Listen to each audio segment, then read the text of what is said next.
A year and a half ago, I got the heck out of the United States and moved myself here to Oslo, Norway. I started the process in 2021, and I think back then some people thought I was being a little dramatic or paranoid, but those people kind of get it now, and I actually get a lot of questions. So let's talk about 9 of the reasons I left, and I'm not going to sugarcoat them. Just remember that these are my personal opinions and values. I'm not here to judge anyone for where they live, and nobody gets to choose where they're born. Okay, buckle up. Reason number 1, the broken American political system was melting my brain. And it's number 1 because politics affects all of the other reasons I have too. The US system is extremely corrupt, and 80% of Americans agree on that. We're powerless, not dumb. Lots of us recognize that profit and capitalism is killing us and the planet. But personally, I don't think that we the people are going to get a fair chance to peacefully vote our way to a better system, at least anytime soon. Because what reigns supreme is corporate greed, lobbying, gerrymandering, and an allergy to bold, meaningful policy. Many campaigns just kind of focus on that team bad. A good chunk of our politicians are just self-centered businessmen with corporate backers who are effectively allowed to insider trade, and boy do they. This should all be criminal, but 96 million? Really? And Rick Scott got a $10 million severance package after doing Medicare fraud. He needed a prison, not a chance to insider trade. Come on. My friends here were like, what? They can do that? Doesn't that ruin prioritization of public need?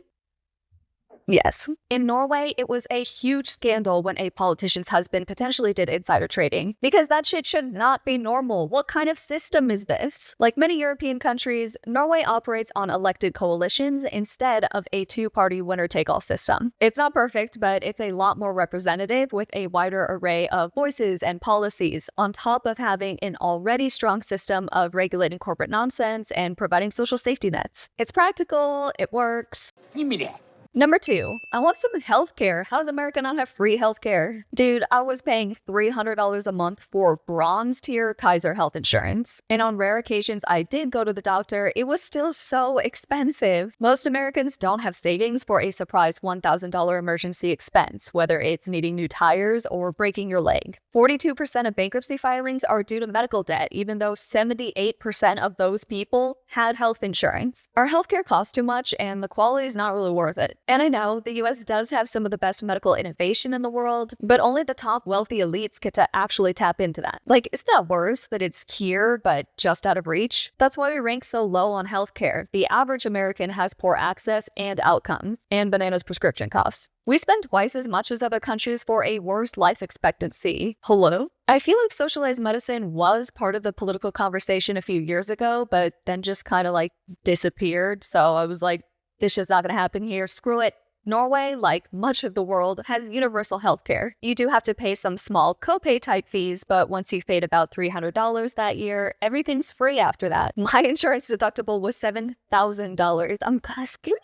And there's also private healthcare options, which are quite affordable because they have to compete with the state-provided healthcare. And like 71 other countries around the world, Norway believes that healthcare is a human right, so it should be affordable. The American healthcare system is broken and profitable, but you don't really need me to remind you of that, sorry. Number 3 is obviously related, but good God, childbirth is expensive, and I really want kids. Giving birth in a hospital in the United States has an average charge of $30,000 or $2,000 or $3,000 after insurance. But that, of course, varies widely by state and insurance plan. And you can about double that for pre- or post-birth healthcare like ultrasounds, lab tests, and consultations. So it's kind of a financial gamble that's hard to prepare for. I'm not trying to spend $10,000 just on carrying and pushing out a couple kids. Those suckers are going to cost enough when they're outside my body. And this is all assuming that you don't have extra complications or twins. Here's just one example of a couple with health insurance that had premature triplets and had to pay $51,000 of the nearly $900,000 charge. And can I emphasize that in the American for-profit healthcare system, that's not what giving birth costs, that's what they charge. And they will charge more if they think your insurance will pay it. So it's definitely a bit made up. The reality of what the equipment and labor should cost is much lower, which is all you should be paying for a human right. This is why my generation's having fewer kids. And aside from cost, the US has higher infant and maternal mortality rates, some of the highest among developed nations. For how much American politicians prop up protecting children and raising families,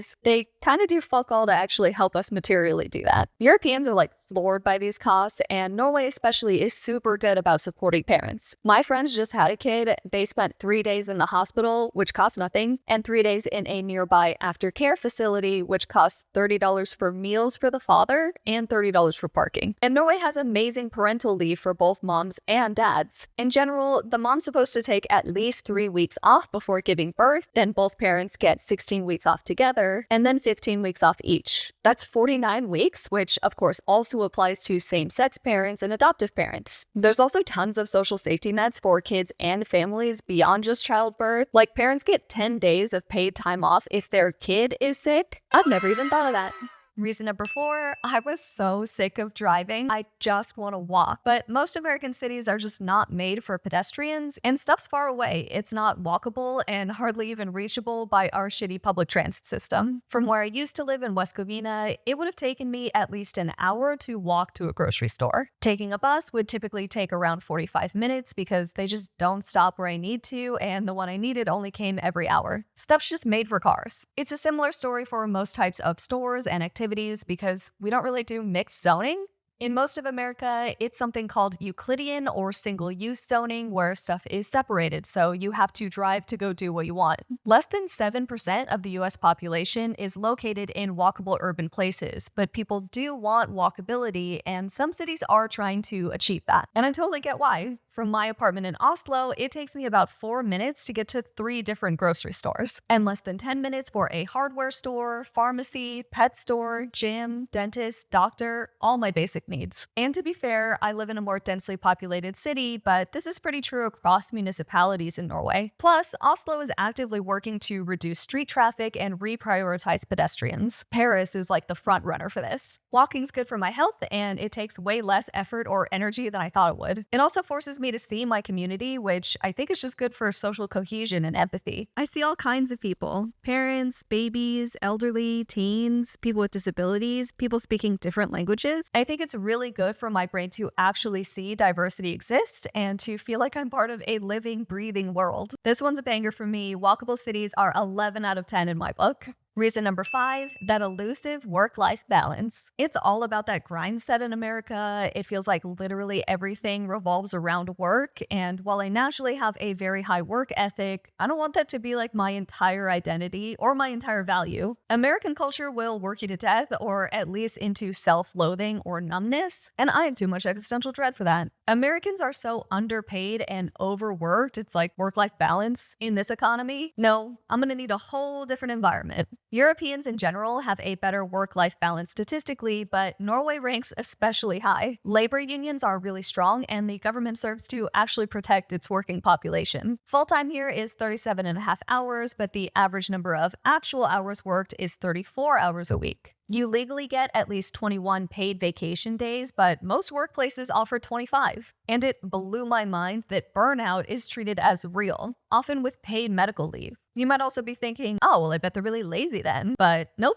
Norway's one of the most productive countries in the world because nobody likes being burnt out. It's depressing and boring, and people want to heal and get back to work and back to life. Also, Norway doesn't actually have a legal minimum wage. What it has is collective agreements for certain sectors, especially sectors that tend to be exploited other places. The average is equivalent to like $20 an hour, more or less. But what Norway does have is a high average salary, which contributes to it having one of the lowest income inequality ratings in the world. Yeah, I want to live in a place where I know I can get a job that meets the standard of living. That kind of security and stability is part of why people can just like relax and not worry so much about tomorrow. Reason number 6 for leaving America: climate change is gonna rock our shit in so many ways, but one of those is gonna be the cost of utilities. And not just due to resource issues. If we don't manage capitalism, there's gonna be price gouging, and what are we gonna do about that, you know? For example, California is running out of groundwater. Its Koyama Valley underground basin ranks 34th in the world for depleting water resources. It's dropping at 5 feet per year, and that's not just due to drought and climate change. Two big corporate farms are using at least 40% of that water. And they're suing the local school and population for trying to pass regulation to keep those companies from sucking it dry in times of crisis. It's bankrupting the locals. It's nuts. And you probably haven't heard about this case because it's happening forking everywhere. There's too much going on to focus on anything, and that's by design. I briefly lived in an unincorporated city where there were several water providers, but ours was a private company. And our bill was $800 a month by the time we left. We weren't alone either. You should check out the Yelp reviews. So water's the main issue in California, but every region has its battle. Capitalism is screwing us, climate change is making it way worse, way faster, and I'm not seeing the government step in to regulate and protect its citizens. And don't get me wrong, climate change is obviously an issue everywhere, but the Scandinavian countries are actually trying in ways that I like. They regularly implement policy based on studies, keep what works, and just throw away what doesn't. And Norway's nearly energy self-sufficient, largely with hydropower, and it's doing a lot to reduce carbon emissions with the highest concentration of electric cars, but it's also making an active effort to reduce car need in general. But it's not lost on me that Norway exports a lot of oil and gas. I do hate that, as do many Norwegians, and I'm hopeful that the policy will improve more and more because it's a pretty big political issue here. A few activist groups even successfully won a lawsuit against the state and stopped the development of a few oil and gas fields in the North Sea. The decision was appealed a few months ago, but the Norwegian Supreme Court is reviewing it as we speak. I think Norway is also a good choice geographically on top of policy. We just have to stop sending all that oil everywhere else. It feels like Norway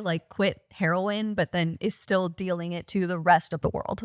Number 7, gun violence is crazy in the United States. I could go kind of anywhere and it would be an improvement in terms of this factor, but I do want to defend Americans a bit here because there's wide support for practical gun safety reform, like restricting gun access for people with a domestic violence restraining order or people with a court order due to being a risk of harming themselves or others. Most Americans think you should have to get a license to buy a gun and generally don't support public concealed carry of a loaded gun. Not many people think guns should be banned. Really, most people just want ownership to be safely managed. We do hate the word regulated. So what's the holdup? Well, identity politics can get in the way. With such divided parties, how or who labels a bill can have an effect. But more importantly, these things usually don't come to a direct Democratic vote. We depend on our politicians who are sometimes politically extreme or lobbied and bought. Regardless of what we are trying to do about it or want to do about it, gun violence is just bananas here compared to other nations. We have more guns than citizens, the only country to host that statistic. We actually have enough excess guns to also give one to every person in the UK. Over 100 people die of the 300 people shot every day. And think about how bleak that is combined with the American healthcare system. Actually, don't think about that, sorry. So yeah, given the number of mass shootings and how infrequently we get any motion on this topic. Dude,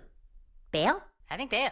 Bail. Yep, bail. In Norway, gun violence is very low despite a fair bit of gun ownership. Hunters and sports shooters are common here, but there is of course strict registration and you aren't allowed to own a fully automatic or even some semi-automatic weapons. An exception exists for collectors who can own up to 100 firearms, but that registration also requires giving a historical or geographic justification. And collectors can't fire their weapon without permission from the police. Notably, even the police don't carry guns while on patrol. They have tasers. They do have firearms locked in their patrol car, but it requires authorization to use them. And when they do use it, there's a system of reporting it so that the use can be evaluated. Imagine if American police had that kind of accountability. Gun responsibility is just treated completely differently here, and I like that personally. Reason number 8, American food is poorly regulated, and that's not going so well. Americans pay disproportionately higher prices for fresh food and artificially low prices for processed food. Much of this is thanks to initiatives like the Farm Bill and other, you guessed it, lobbied corporate greed policy. An emphasis on processed food means 1, more steps in manufacturing, aka higher production costs, and so higher base costs for the product. 2, more pollution due to those extra steps. And most importantly, 3, the addition of chemical preservatives, which tend to be bad for us.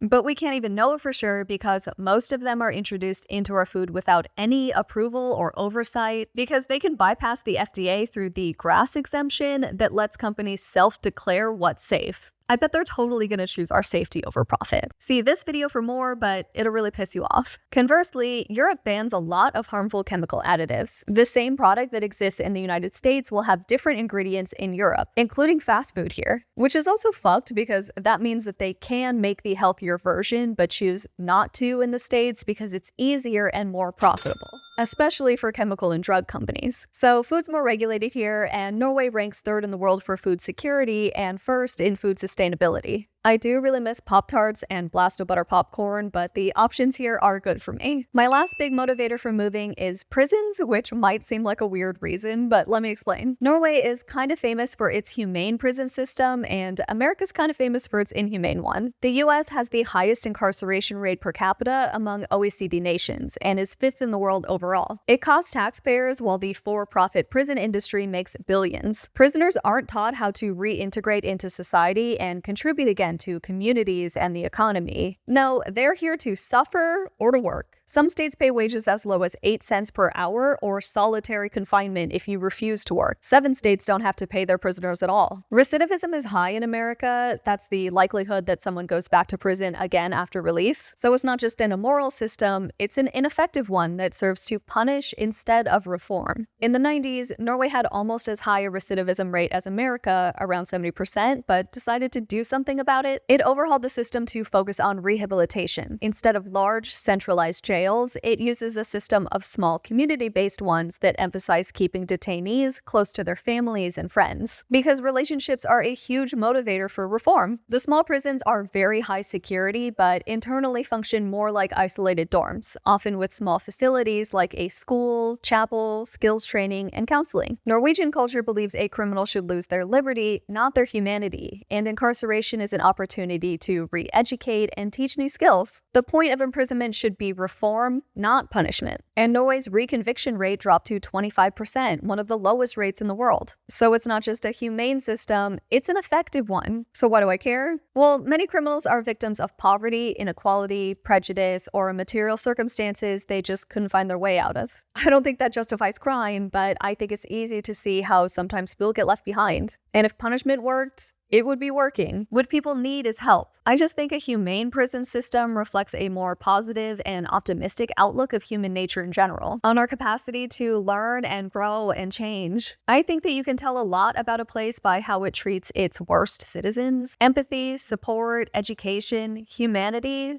That's how you create a better world. I don't know, that just sounds so practical and hopeful, so that's where I want to be. You son of a bitch! I'm in! Honorable mentions are the support and protection of the queer community in Norway, the much safer police practices, and the proximity of the Norwegian language to English. But overall, these were my strongest motivators to not just leave the United States, but choose Norway as my new home. If you relate to some or all of these points, I'm sorry, you're not crazy, and it's definitely not your fault. I'm incredibly happy with my decision to leave, but also think there are lots of good reasons to stay. And I don't mean to make it sound like Norway is perfect or anything, it's definitely not. I also don't think that all hope is lost in America. Lots of people are really trying to make things better. It's just kind of hard to know what to ask for because it's hard to imagine stuff that you've been deprived of for so long. The main thing I want you to take away is that yes, stuff is whack in America right now, but a better life does exist. And if it can exist here, it can exist there. I hope to help shed light on some of the great things that you can advocate for wherever you live. So please subscribe if you liked the video and drop a party face emoji if you made it this far. Let me know if you want me to go more in depth on any of these topics because I did a ton of research I didn't even end up using. Also, all sources are linked below. You should check them out, especially because I spent forever looking for and verifying them. I'm Hendo, by the way. I hope to bring you many more stories about being an American immigrating to Norway. Halle!